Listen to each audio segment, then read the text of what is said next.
There was once a small town where people kept their word like a sacred thing. Among them lived a woman named Sarah and her younger brother Jonah. When their mother grew sick, Sarah promised, "I will take care of you. I will not let you down." She worked 2 jobs, saving every coin, holding that promise like a warm light in the dark. Promises can feel larger than mountains, and for a while, Sarah's promise was the mountain she climbed. Years passed.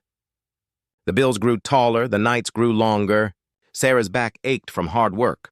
Her smile learned to hide tiredness. Jonah watched his sister do more than any child should ever ask of someone. He loved her fiercely. And he began to make small wishes, small plans for the future that Sarah promised. Soon, Jonah, soon. One spring, an opportunity arrived, a job in the city that promised better pay and a quicker way to the medicine they needed. Sarah hesitated. The city meant long hours and distance from Jonah, but it also meant a chance to fulfill that promise. Faster. She kissed Jonah's forehead and said, "I will be back every weekend." "Trust me." He nodded, trusting the promise that had always warmed him. At first, she kept her word. Weekends home, small gifts in hand, the same tired smile. But city life wore at her like wind on cliffs. Over time, missed trains, bosses who demanded more. Weekends became rare. Calls went unanswered.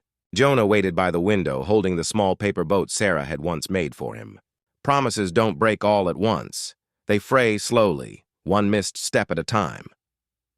Months later, the medicine still hadn't arrived. Jonah's questions turned to quiet disappointment. One rainy afternoon, he found a message on the kitchen table. "Can't come this weekend. Work emergency." He folded the paper slowly, the edges soft as old sorrow. The promise that once felt like a mountain now felt like a hollow echo. Anger and sadness grew in his small chest, not just at Sarah, but at the broken shape of hope. The town noticed Jonah's quiet change. A neighbor, Mr. Hale, who baked morning bread, asked what had happened.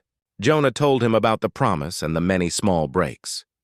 Mr. Hale listened, then said softly, "Sometimes a promise belongs to more than one person. Let us help." That week, neighbors brought food, shared chores, and sat with Jonah at night. The care wrapped around him like a patchwork blanket. When Sarah finally returned one evening, exhausted and ashamed, she found the house full of laughter and warmth. She knelt before Jonah and the townsfolk and with trembling voice said, "I broke my promise. I am so sorry." Jonah looked at her long, then took her hand and said, "You came back. That matters."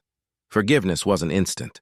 It grew slowly, with honest words, with action, and with shared work to rebuild trust.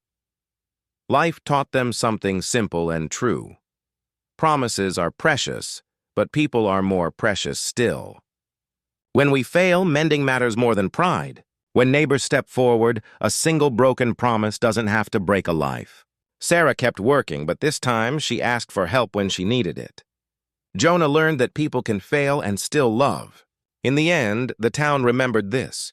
Keep your promises, yes, but forgive where love still breathes.